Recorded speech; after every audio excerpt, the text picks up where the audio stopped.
Hello, everyone, and welcome to another episode of the Love Fruit podcast. And today we are joined by our special guest, Hilde Larsson. Hilde is a health mindset coach, detoxification specialist, and describes herself as not being a regular wellness coach, as she is more about believing that you have the ability to take charge and change and succeed, and that through lifestyle changes and mindset and emotional releases that you can experience the life that you deserve. So Hilde, I'm excited to talk to you more and learn more about you and how you have been helping people. Is there anything you would like to add to your introduction? Well, first of all, thank you for having me, Ronnie. That's, always an honor to be able to speak to an audience that you have.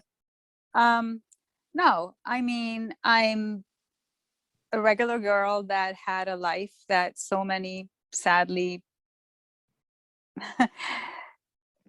stand up against, these days. And I was the one that was curious enough to make changes, ending up being called through spirit to help others to write 3 books.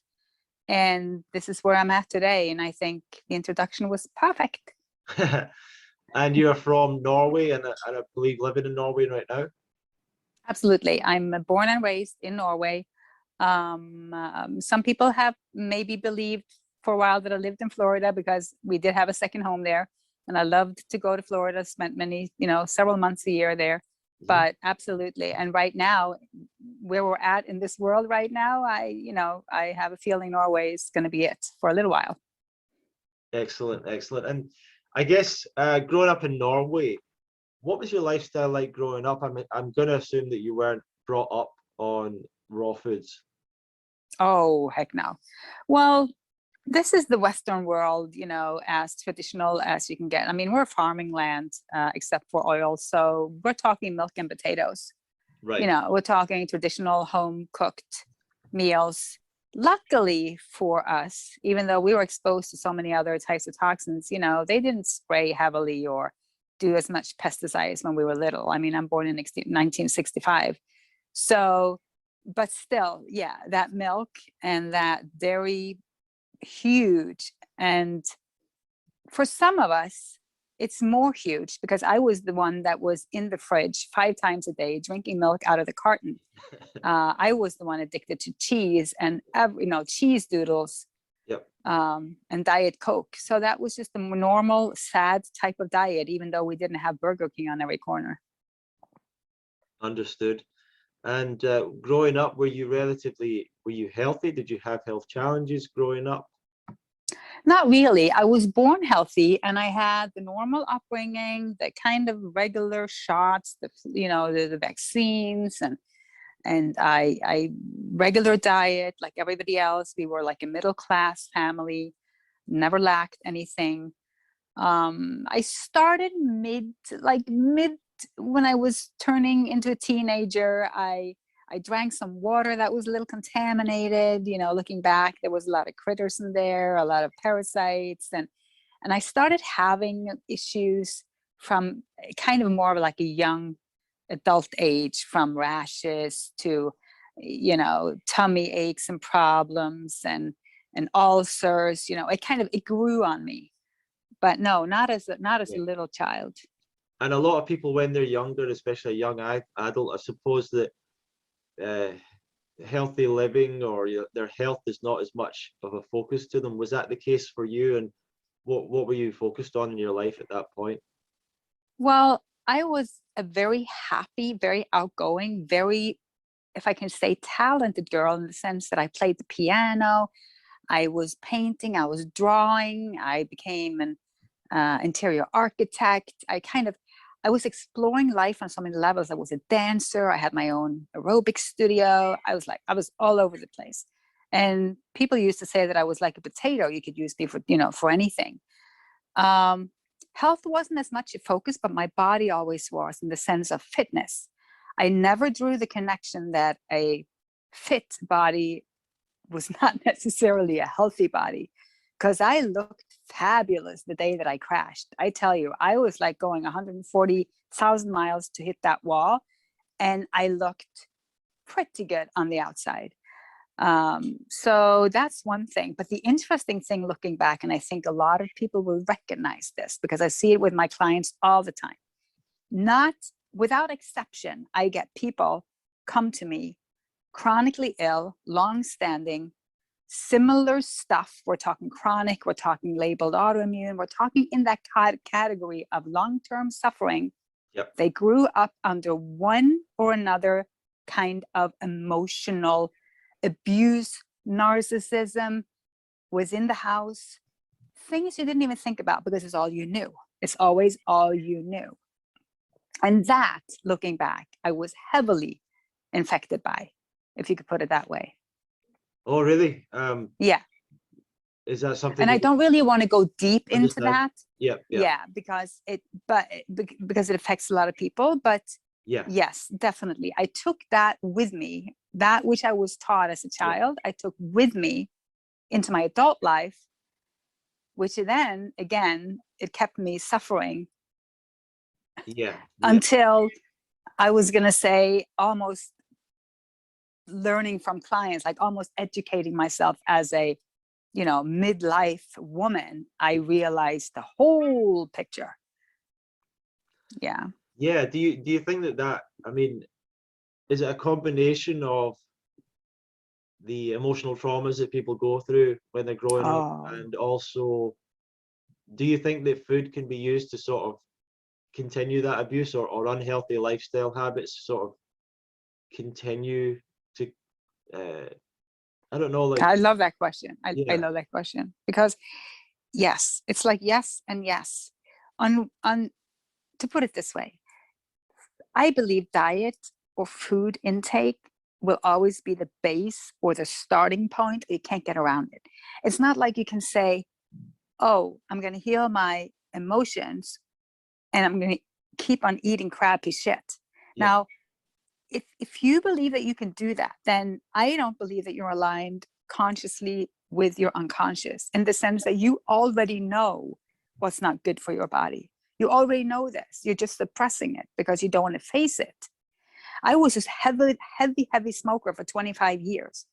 It's not like I never knew that it was not good for me. So even if I sat down and told myself it didn't matter, there would still be a part of me that would always know that smoking was not good for me. So it has to be aligned with truth. And for me now, I know I'm very bold, and there's not only one truth in this world, but for me, truth is nature. That is the one tangible that we have.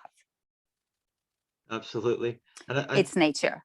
It's the only truth that's there. It's the only reality that's constant, is nature. And we're part of nature. We become dirt.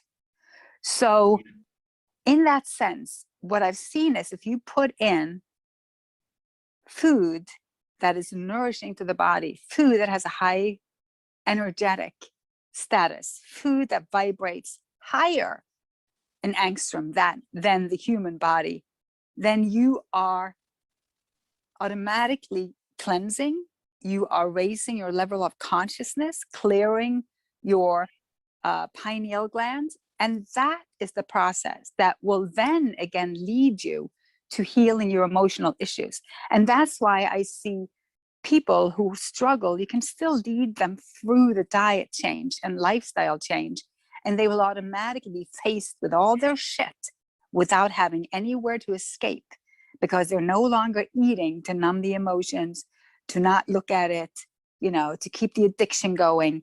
And this is why you see people react so differently to changing the diet, because changing a diet is so easy. A little child of 3 years old can do it. It's like, eat these fruits. Okay, that's how difficult it is. You just pick it up and you eat it.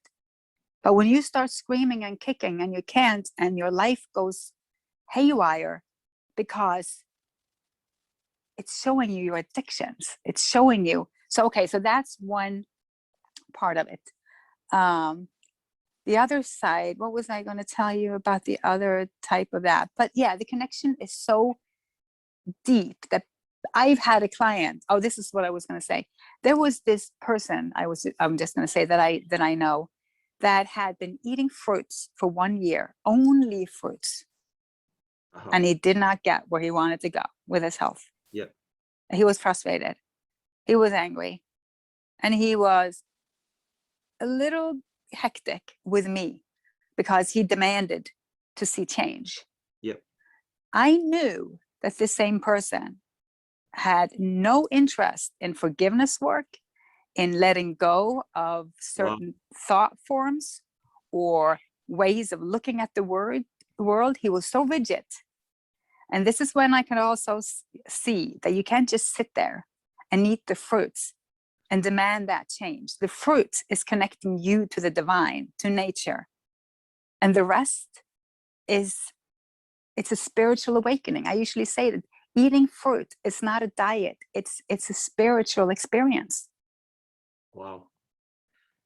Do you think that people will struggle with making that lifestyle change if they don't do that other work that you're talking about, forgiveness and, looking into the other stuff? Do you think that people will always, you need to do both? Well, the thing is this, I think that it can be overwhelming to even think about everything you need to do to heal. If somebody tells you you need to change your diet, you need to emotional work, you need to do spiritual work, you need to do yoga, you need to meditate, you need to do all this. It's like, where do I even start? If you start with a diet only, you really don't have to do any other work unless you are unwilling to do what comes up for you, what shows itself for you. And then you need to work on self-sabotage. That's the biggest I see. It's self-sabotage. If you can stop sabotaging yourself, then you're good to go. But there are so many different aspects of that. It could be, the core where, people fall off the wagon all the time because they sabotage themselves because they don't think they deserve to be healthy. That's like the general, so untangible, so hard to know what to do with. But if you work with people and go in, see, we're so different. That's why it's hard to teach as in general. But there are different categories. For example, you could be the one that are a member of the rheumatic or pain organization. Yeah. And I remember being in hospital and one person came into the dining room and she was so upset because the doctor undiagnosed her. Oh, wow. Yeah, because she was going to lose her disability. Oh. And she was the one of the head members of her club for like-minded people that had the same diagnosis. Wow. That's one type. I mean, how do you see? We associate ourselves with this. And it could be that when you were a child, you were told that, who do you think you are? You're always better than. And then you start numbing yourself, or you start playing second fiddle. Or it could be that you think, of course, you're not worthy enough, or, that, it could be 100,000 reasons why you sabotage yourselves, but it's always us. Yeah. It's always us. Because like I said, a 3-year-old can go right into doing this change without doing any work, really.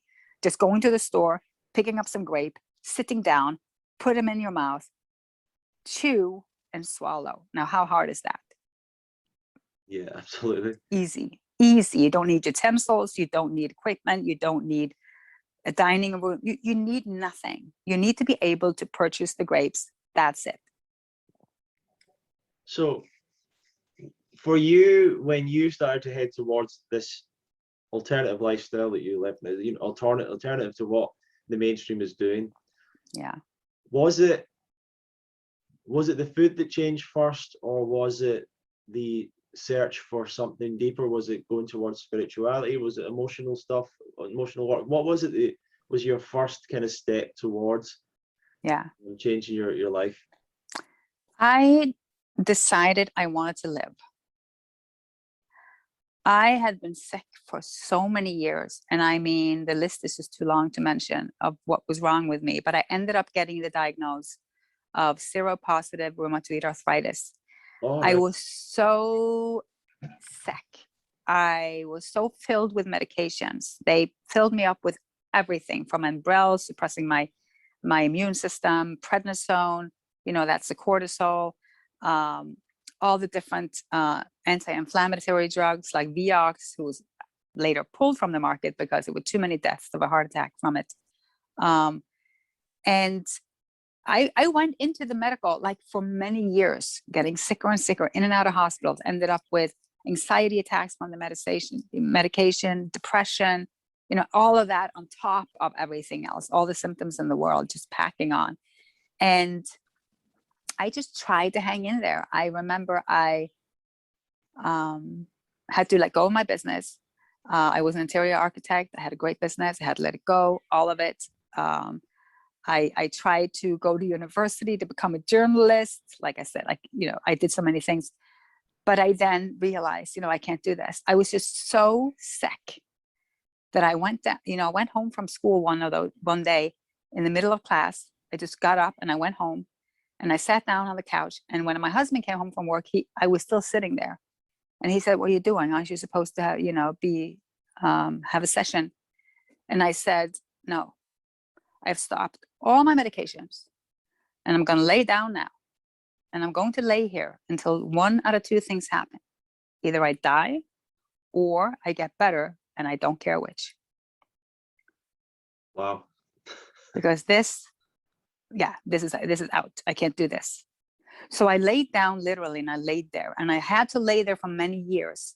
And I got so sick from stopping the medication. That's when I realized how really sick I was, and how they were just numbing symptoms, but I was progressing underneath. So when I stopped the medication, the truth was looking me in the eye. I was immobile. I couldn't even walk to the bathroom. I had to be carried to the bathroom. I couldn't open my mouth because my jaws were even inflamed. I mean, if you think you have a joint somewhere in the body, it was inflamed. I couldn't lift my arms. I couldn't bend my elbows. I couldn't bend my knees. I couldn't do anything. And the pain. And from that place, the journey started with a desperate search, you can say. So, but that it went into all directions in the beginning. I'd even gone through almost like threatening my doctor to inject IVs of sodium bicarbonate because I had read about that. Anything that, if it was natural or non-natural, I didn't care. I just wanted to know, what are people doing and what is this?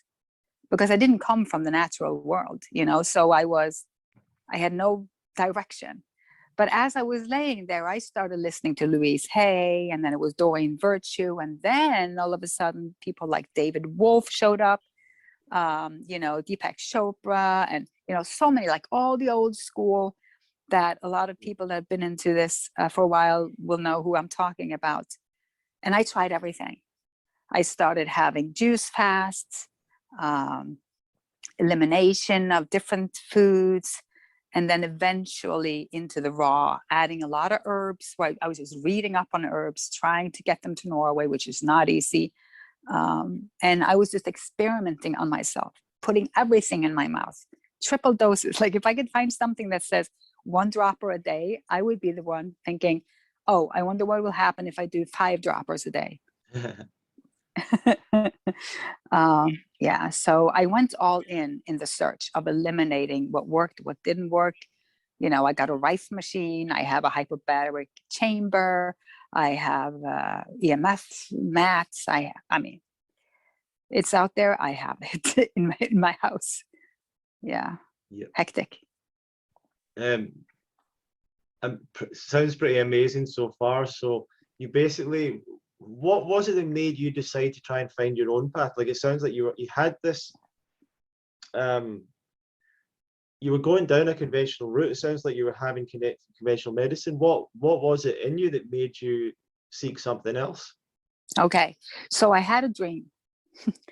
Right before I stopped my medication, I had a dream, or an awakening almost. It was not like a regular dream, but I saw this big barrel, the ones that you put wood into and you see people, you know, they warm on the outside. You could kind of use it as a fireplace, like a big barrel of syringes, which was what I was injecting myself with many times a week, the Enbrel, and it exploded. So I awoken with this image, and this, I was startled by all that medicine just exploding, and it was like something within me just clicked. And that was a big part of those first years. My dreams were amazing. The messages, a spirit was just, I don't know, I was guided. It was like I was shifted, not into an easy way, not into a path that was known to me. It seemed like I had to go all the steps, like it's almost like becoming a teacher. I needed to know everything along the way. Now, when I talk to people, have you experienced this? Yes. Do you know what this feels like? Yes, sadly. And yeah, that's how it was for me. I just knew I needed to find something new, but it wasn't laid in front of me what it was. I had to do that search myself. And it became pretty complex for a long time because I used my intellect, of course, you know, and I'm used to using my intellect. You know, I'm an intellectual, you know, love to study, love to learn, love to read, love to figure things out, love to experiment. So it took me, probably a lot of years to kind of go the other way again and just go simpler, simpler, simpler, simpler, simpler, simpler, you know, and then go all the way back to simplicity. Sometimes we just need to see the other side. Because I was still chasing symptoms. Remember, I was still looking for something that will take away my symptoms, and was looking for the cause for the symptoms. Yes. Yeah, I was looking for a pill in another form. I knew I couldn't do pharma drugs anymore. I knew I was done with that. It would literally kill me. I would have been dead. I know I would have been dead. So I knew there had to be another way, but what my body was capable of by itself, or the simplicity, I had no idea. So it was a long transformation for me personally. Yeah. And when was it you really started to get results? What was it that made the biggest difference for you? Well, the biggest difference for me was when there was one difference when I went raw. When I went onto raw food, because I can't say that I went plant-based, because I think I was living on cod alone for a couple of weeks before I went raw, just because I was into the elimination diet, and it was not like on the vegan side. It was just figure out if your symptoms are caused by something that you can't tolerate. But David Wolf was a speaker back then, and he was like the main in that industry, and he got me into thinking of the raw, and I tried that, and that made a difference. I can't say that it overnight made a difference in my physical symptoms, but it definitely made a difference in my spirit and in the way that I thought, and the hope for the future. It was like it opened a new door and taught me that there was a whole new world out there that I didn't even know existed. I didn't even know was a thing. I never heard about it. Eating raw food, I mean, I didn't even know it was possible. Yeah. So thank you to him for opening that door for me. He was my first, you know, teacher in raw food. And that made a difference. But jumping ahead, you know, and even in bed while I was learning from him, that's when I certified myself as a coach. So I was getting, you know, better to the point where at least I could read, and from my bed I could, you know, educate myself, because I knew I needed to help people when I got well. So, but when I think it was probably 80-10-10, I would say, was I read the book, and it resonated so deeply with me, with the low fat, especially, that I tried it. And then some people, divine will, started poking me, said, have you heard about Dr. Morse? I'm like, no.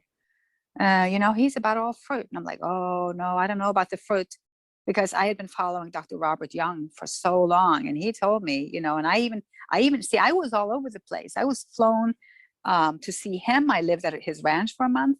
I was at the Hippocrates Center in Florida, talked to Dr. Clement. And they told me literally, you eat fruits or berries, you will never get well. I mean, you will never get well. Who told you that? Yeah, Dr. Clement at the Wow. Hippocrates in Florida. Yeah, he still believes that. Wow. So I was so afraid of fruits and berries that I would not touch them. So it was really hard to me to that transition. That I think was the hardest, and that was my awakening. I was thinking, oh my God, you're locked in a new mindset. Like you have now a belief that is so strong that you're doing this because you're actually been programmed again to believe in something, because you're not believing it because your heart feels it. You're believing it because somebody told you to believe it. And they were an authority to you. Yep. So that was the start. I started to put raspberries in my smoothies, I remember, and I posted it on Facebook, and I got so much pepper from people saying I was literally killing myself. That Really? came from that. Yeah, from the high green, high fat avocado, no fruit, raw foods. Wow. So I needed a minute to kind of read up and get it, really think about the food, because I was never a sweet person. So to me, fruit wasn't a treat. It was not like, oh, I can have fruits, that would be wonderful. It was like, ugh, that's sweet stuff. I was always, give me a potato chip, you can have the cake. So, but faith, gave me the opportunity to go see Dr. Morse, as we got me flown over, laying down to Florida. And I got to see him, and we had a talk. And I just felt the love. I just felt the love. I just felt the love in the message so much that I knew that something had changed. And as far as my symptoms, absolutely. Over years though, and that is the thing. I mean, when you're so sick, and this is where a lot of people are today, when you're in that deep chronic, yeah, you cannot make any changes in your diet, sadly, and because demanding is really what we do when we get disappointed or sad or upset, when we don't see relief after a certain period of time. That's a demand, I decided I was not going to look for any relief. yeah. I was going to do this because I believed it was the best for me. I believed I deserved it. And I was curious as to where it would lead me. So I had like an open ticket with that change. And I knew that I made the choice. That meant I couldn't complain. I couldn't, feel that I was deprived. I couldn't say, oh, I wish I could eat that. I wish I could have the pizza, because I could have the pizza. I mean, I could have it every day if I wanted to. Yep. But I chose not to, because I knew deep inside that fruit was the best option for me. And I don't even know if I'm still answering your question, but I like that. And I was wondering, Hilde, so it's so interesting. You had years of this other exposure of the higher fat diet, the no fruit diet. Yeah. You came towards the fruit message. And how quick, I think that some people want very quick results, but I'd like you to let us know, how long did it take for you to get the healing that you wanted? Okay. First of all, I've never gotten the healing that I wanted, but that's another side of the story. But the thing is, it was so subtle in the beginning that we had gone to Spain as I was able to travel, and we were looking, where could we park a car so close to the water that I would maybe be able to go down to the water or to get in the water. Yeah. And then there was the thing with my knees and everything, that getting out of the water, if there was just a few waves in the water and a little bit of a steep, at the end there, I needed help from 2 adults to get out of the water. 1 year after I was in the water And it was my husband that reminded me and said, do you remember a year ago when you were in the water, you couldn't walk out by yourself? And do you remember we parked right by the beach? Now you walked, at least not that far, but, maybe like, I don't know, thirds of a mile or something like that. Yeah. And I was like, yeah, you're right. That's how subtle it can be. So I really can't even say. Now it's been 8.5 years since I've eaten just fruit. And my body is still working. Let me tell you, it's Wow. not like I'm not still going deeper. I have been deeper in detox the last 4 or 5 months that have been my whole life. That's crazy. I've been bedridden. But it's different. So, and this is the cycles that I see, and this is what I really want to teach more about the future, in the future. When you stick to it and really stay there, we really transform into a completely different level. Because I have been eating the same diet now that I have been eating for several years, like almost exactly the same. Yeah. So I didn't change anything. But one thing, I started meditating 4 hours a day. I was walking the longest trails every single day, 2 or 3 hours. I was out walking the mountains. Wow. That's the level that I was at right now. We're talking in May. Wow. And then all of a sudden, my body started going so deep. It started cleansing veins and blood and lung. It's like, oh my God. So who knows? And that's the thing. There's no destination to this. There's only experience. I definitely feel like I've come across so many people that they see this as a 30-day challenge, a 90-day juice cleanse, or they go raw for a month, 2 months, 3 months, and then they get tempted back and they fall right back to their old habits very quickly. Yeah.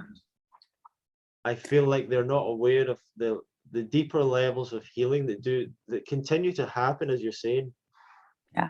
Months and months into it, years into it, that there still seems to be like a lot of healing. Oh yeah. What I say to people is the first year is the worst with the change. So they know we're talking more than a year if you're in the chronic phase. But I mean, everybody's different, and everybody's different emotionally and mentally. Some people don't have that much baggage. Some people maybe don't have that much to experience in this lifetime that they need to go that deep. Maybe they just needed a little lifestyle change, so it's so different. But you're right. I mean, we are indoctrinated with the expectation of a pill. You go to a doctor, you say, take this. If you don't feel better in 2 weeks, come back. And we're also in that sense taught that try it for a little while and see if it works.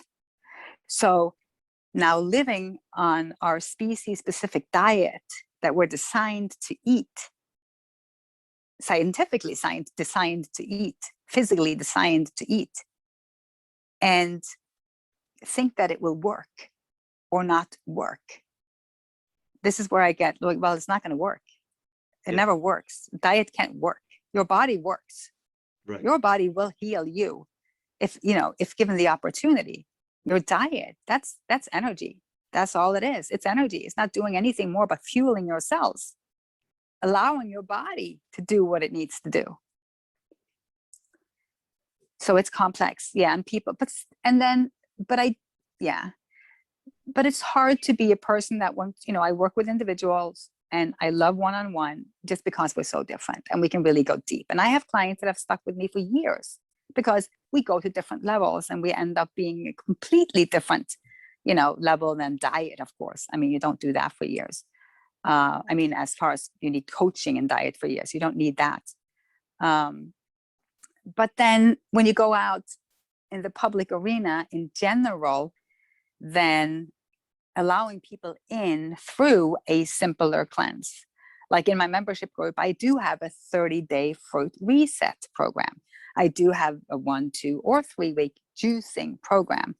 That is because I want people to get introduced, hopefully, to that, change. And for some people, it will be the catalyst, to get interested in doing more. Really cool. Yeah. Yes. So Hilde, I mean, the story so far has been amazing. You've said fruit for 8 years. Is your diet a completely fruit diet? Is it mostly fruit? What does it sort of look like? My fruit diet is a fruit diet, not mostly fruit. What I do add are herbs. I do add some tonics that I take and that vary a little bit, and then also I love picking wild herbs, so I dry them, and I might have a scoop of that in my smoothie, the wild herbs, or maybe I'll have a handful of fresh dandelions from the forest in my smoothie in the summer, and then maybe periods without that. But in the sense of the green, so I call it fruits and herbs. Yeah, I don't have a green meal. I never eat a salad or anything like that. It's fruit. So a lot of people, mostly juices and smoothies. Okay. I was just going to say, a lot of people, I mean, I even put up a post recently where I said I felt like there's a very strange message to me where people will say the raw vegan diet is the healthiest ever, but if you don't eat enough vegetables, you're gonna suffer or whatever. And I just don't. I think that's a bit of an extreme idea, but a lot of people would say to you, yeah, I know, you should be eating the nuts, the seeds, the more vegetables. What do you say to that? Well, the thing is this, and I always have something to say about this, because I will never, for example, call myself a fruitarian. I will tell you right now, I eat fruits because I see and I feel that that is what I need to do right now. Right. What I'm going to do a year from now, 2 years from now, 3 years from now, I can't know. Nobody knows. And I don't care. I will do what I feel is right for me. Right. When I guide my clients, very often will they have a salad at night because I feel that will be the balance that they need at that point. And some will maybe eat just watermelon for 2 months because that is what they will need at that point. As far as the long term, very few can speak of that. And those who can, of course, have something to say. If they suffered without it, they suffered. But if they suffered after 6 months thinking they needed greens, I would say I don't think they were suffering because they were needing greens. But that would be, again, it would be who could say. But what I do say is this: when you get to the point where you can follow your intuition, when it becomes a clear message between you and spirit, and you don't go through your brain and what you've read and the fear-based nutritional what are in there. I mean, I so went away from counting, well, calories is one thing, but looking at nutrients and breaking down into isolates and the vitamin. And I've written an article on B12, on D3. I mean, like, when you get past thinking that you are put here on earth into nature with having to know the value of vitamins and minerals. I mean, we just think we're so smart. And I think the body is smarter. It's an alchemist. It transforms one substance to another. We know this. As far as B12, it's a byproduct of a bacteria in the stomach. I mean, if you have trouble with B12, you have to heal your gut. That's the issue. But on the side of that, when people ask me that about greens, I say, for example, I've gone to the store so many times, picking up spinach. Looks lovely. Organic, fresh spinach. I'm thinking, I'm going to chew on some spinach. I take it home, put it in my fridge. 1 week, 2 weeks later, I throw it out. Because my hand just never reaches for it. Yeah. If I felt like I wanted it, what would stop me from eating it? Nothing. I would eat it. But I just don't feel, I mean, you need to get connected on that level, and you can't be rigid. That's why there can be no rules to this. Yes. Only the experience is valid. The rule means nothing unless you are not sticking to your natural diet because you would rather have chocolate, wine, tequila, and pizza that's an addiction speaking. So you're talking about the rules of nature. We can't break those, but we can't put our own imposed rules that we're creating. Exactly, because they come from fear. See, nature operates only from love, and anything you were taught, really, and anything I say that makes you feel like you have to do that too, or if not, you're going to be doomed, or you're never going to get well, that is from fear. Even though my message might be from love, it's conceived from fear. So we're all stubborn. We're all responsible. That's the thing. When you realize that you are responsible, when you can't point your finger and say that didn't work, or this person said, or this should have worked, you're holding other people's accountable. But when you are in, when you realize that it's all you, that's when it becomes scary at first, because who then are you going to turn to when it doesn't work? Or where are you going to get your messages from? Like, who's going to tell you what to do? All we can do is to try and lead by example people into a purer way of living that is connecting us back to nature. I think that's how simple I really see it. Like, walk away from nature, get in trouble. Closer to nature, you'll get closer to home. Yeah. And if that means for you that you have a garden and you grow a lot of greens and you love that and you connect with nature that way and you pick it and you eat it, well, what could be wrong with that? Sure. Yeah. To just go over, like, what would a typical day for you be in terms of how you eat? Oh, I'm so boring. I'm so boring. I was asked to be on a podcast show, but a part of it was in the kitchen because people were gonna, the people that they had on, I was more like a TV station. They did recipes and stuff, and I just told them, I'm not your girl, because I don't do that, I'm thinking, Yeah. so I have nothing to teach you, Yeah, I do have a lot of recipes, but okay. So what I do is I start my day with juices. That's how it's kind of changed, but I do feel now that I need less. And I try not to analyze that. I try not to say to myself, oh, you're eating too little calories. I'm just, right now, I seem to eat less. I've done a lot of dry fasting in the past, and I don't know, but this is where I've ended. So I've been doing cucumber juice. And in the morning, I think that's really cool and refreshing, or the orange juice. So I do both, at least 16 ounces, maybe 32 of both of them, or most of the time, like a 16 ounce of cucumber juice, and then I'll do 32 ounces of fresh orange juice. That's my morning. And then midday, maybe I'll have a little apple juice, but I don't eat anything solid until like 5, maybe 6, 5 maybe. Then I'll have my main meal, and that is 2 large smoothies. So it takes a while to kind of go through that, but that's 2 large smoothies, and they're mainly mango, wild blueberries, apple, because I'm in Norway now, wild blueberries, and then apple, pear. Apple, pear. Yeah, that's it. Oh, and dates. And I have dates in there. They're kind of, good, caloric, energetic. Sure. Yeah. So I'll go through probably like 6 medjool dates put in there, probably.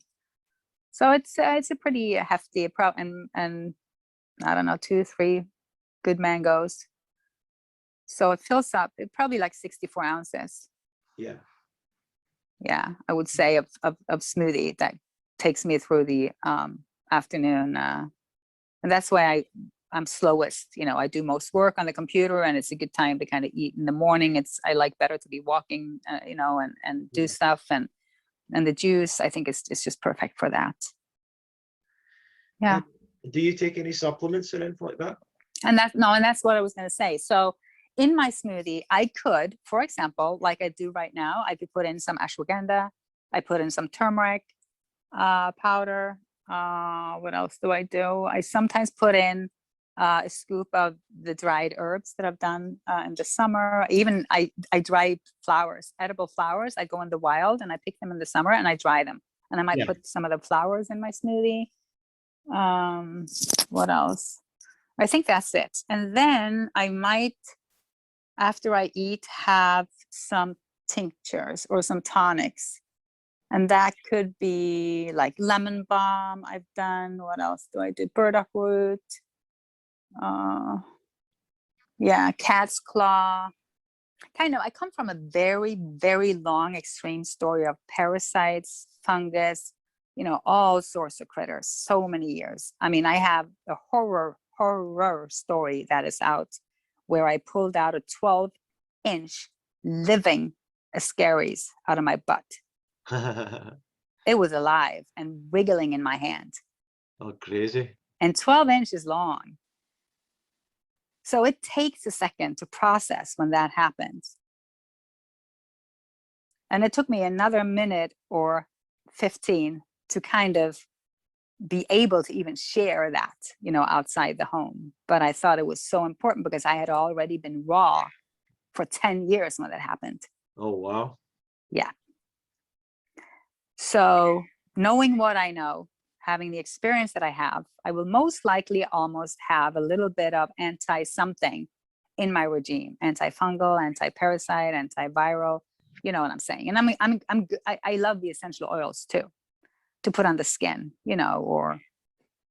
Sure. Yeah. Do you see these as like herbs and everything? Do you feel they have a medicinal effect, a detoxing effect? What do you take them for? Well, that has changed a little bit also. Well, in the beginning, I was buying rigidly protocols, thinking more that I needed them, that they were there to always medicinal, like strengthen organs, or now I see them as plants. Of course, they're part of the plant kingdom, as I also pick them, as I know them personally by picking them and drying them. And I see them as having a frequency that is can be very balancing when you already have an imbalance. Whereas the fruit I can see as being astringent, like we know, especially like the citrus and the melon and the grapes. But mostly they're energetics. But the herbs, I feel, can have other messages energetically for balancing. Yeah, it's kind of hard to put into words. Yeah. But I work with herbs very, very intuitively. Like, I don't need to take anything. I don't take the same thing over too long a period. I'd switch things up, but I do love to read about them, educate myself, feel into them, have them in my home, and kind of, connect with them. Right. Yeah. So it's interesting. You made a statement a little bit earlier. I don't know if you want to go into this, but you said that you've not had the healing that you wanted yet. Or not. No, I didn't say not yet. All of the healing. Yeah. Do you want to talk about that, or what do you? Yeah, sure. Because when you say it like that, when you got the healing you wanted, right. I said I never got the healing I wanted. I see. Okay. Meaning, and I could clarify for the listeners what that would mean. When we want healing, what we want is to be happy. Everything leads to there. It could be maybe you wanted more money, or you wanted someone to love in your life. You wanted health. You wanted pain to go away. You wanted to be able to walk again. No matter what it is, it's because you think it's going to take you to a happier place, that's going to make me happy. If that happens, I will be a happier person. I will have a better life. The healing that happened to me was not at all what I had asked for, meaning I had asked, or it was what I asked for, but I didn't know that was what I asked. I asked for healing. That's another way of saying it. I asked for healing, and healing is what I am constantly getting. Healing means becoming whole on all levels. I thought healing means, I could have said to God or the universe, take away the joint pain, take away, the nausea, take away my headache and my rashes and all of that. but I want to leave everything as is, because literally I wanted to leave everything as it was. You know, I wanted to keep my job. I wanted to keep my friends. I wanted to keep status quo. I wanted to live in that house. I wanted that. I didn't get that at all. I see. I got years of my whole life changing, detrimental things happening, people leaving, you know, sorrow and despair and having to let go of. And no, it took years. And even still, I have joints that are deformed from that place. But I'm not in this for that to heal. I'm in here to heal. So I now feel happier and more whole than I did before those joints starting to degenerate. You know what I'm saying? I totally understand what you're saying. Yeah. So I am healed, but then again, I'm not, in the sense that I'm constantly healing. As long as I'm a human, and as long as there is more accumulated toxins or anything in my body that needs regenerating, then, but I am different. So I am welcoming it. I am joyfully experiencing it. I am trusting it. I am, you know, I have faith in everything. So I am, you know, I have changed, and I wasn't seeing that coming at all. Yeah, and it's such a good message for people, that when a lot of people are starting off on this path and they're looking for healing, exactly like you're saying, they want it to look like something in their mind where everything stays the same as much as possible, and their lifestyle stays the same, and something comes along that gives them this, that takes away all the problems, and they can just continue being who they are. Exactly. And what you're saying is, really, for that healing to occur, you have to get rid of the cause, which is partly the lifestyle that you've been leading all these years. Exactly. A big part. Exactly. And I had that. I remember my husband told me, I just want everything to be the way it was. Right. And I said, no, you don't. Right. Remember how it was. Yes. It's what led us to what is. Yep. So I usually say, if you ask for healing, you have to accept what you've asked for. You have to be ready for what that looks like. And you have to surrender to it. Yeah. Because what you were saying earlier on as well was, you had to accept, you know, even if you wanted to eat the other thing, that you couldn't do that, or if you wanted to go to the restaurant or be around those type of people or whatever it was, that you had to give that up to make this the priority for you.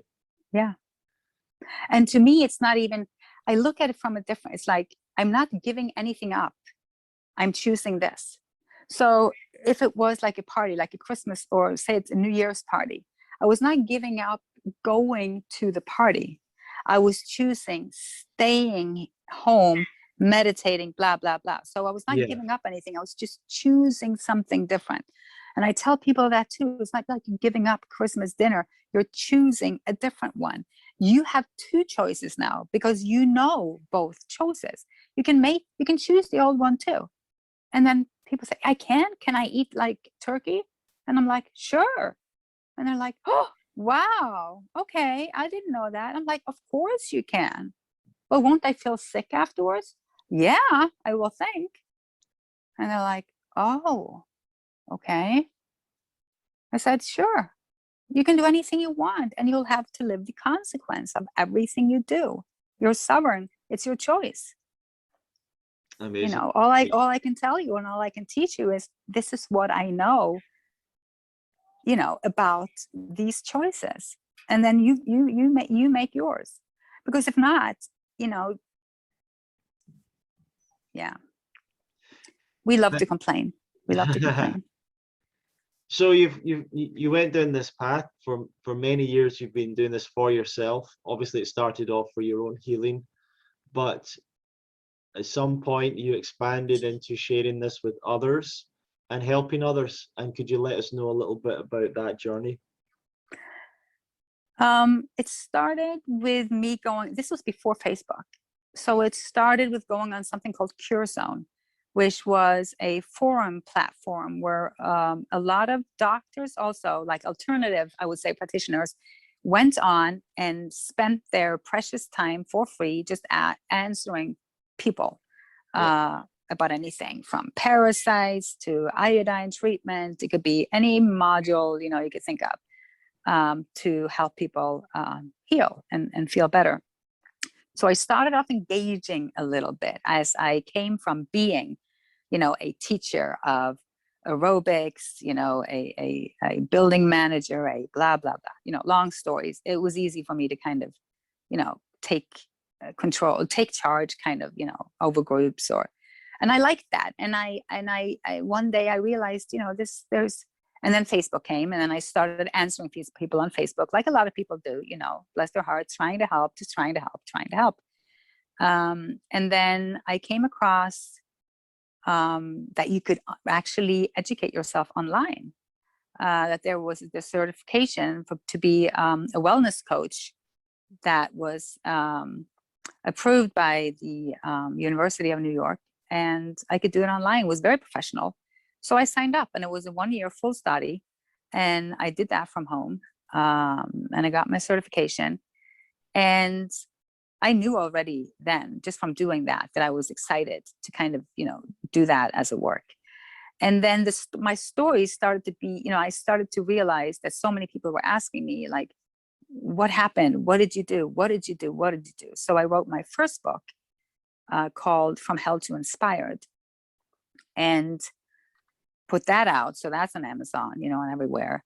And then after I went to see Dr. Morse, I did his school, you know, both levels. And I then started an online business, and I wrote my second book and my third book. So it kind of gradually, and I couldn't stop really. And that was the thing.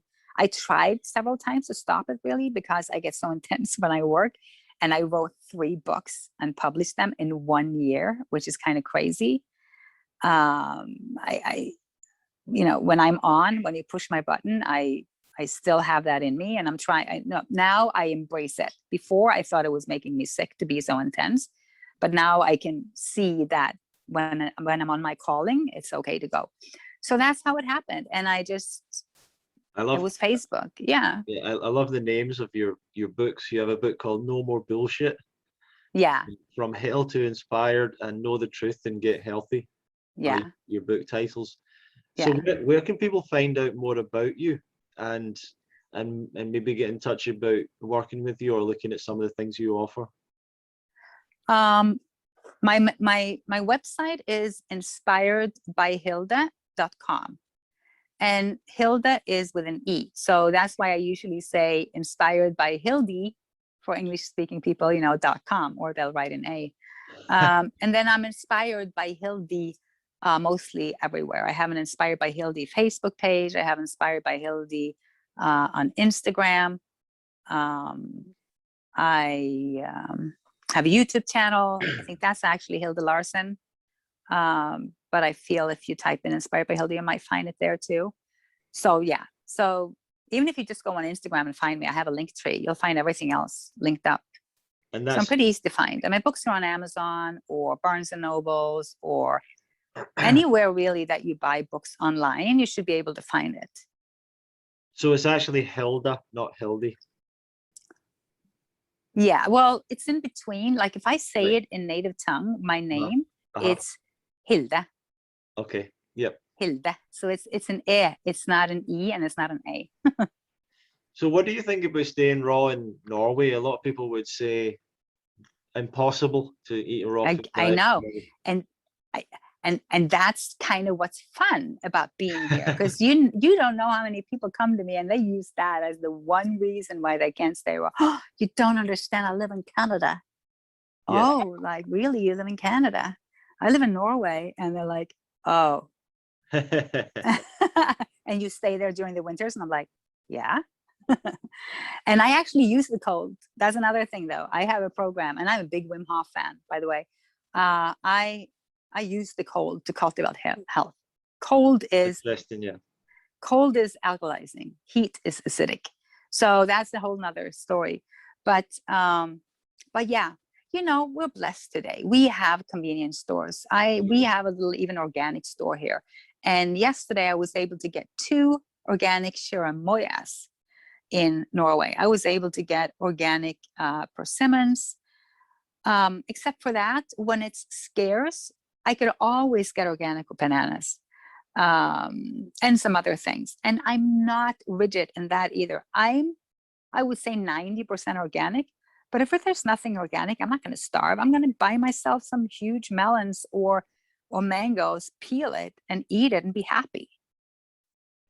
Yeah, yeah. You know, that's going to be my choice. Yeah. So, and I'm pretty good at freezing. You know, I like everything fresh, but sadly, you can never get fresh berries here during winter. So I have two choices. Either I don't eat berries all winter or I eat them frozen.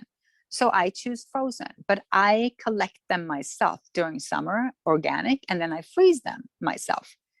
So I can take control of my diet. I plan ahead, which is huge, which can be, you know, one reason why some people have a coach, because they're, you know, it's the planning and the accountability and be able to know what to do. Absolutely. And how to do it, you know, in the most easy. We want to do it easy and flowing. We don't want anything to be complicated.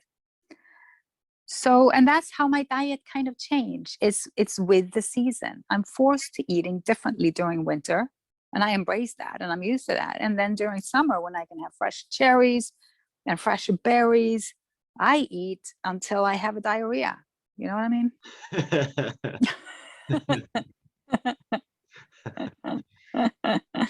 Yeah. Fantastic.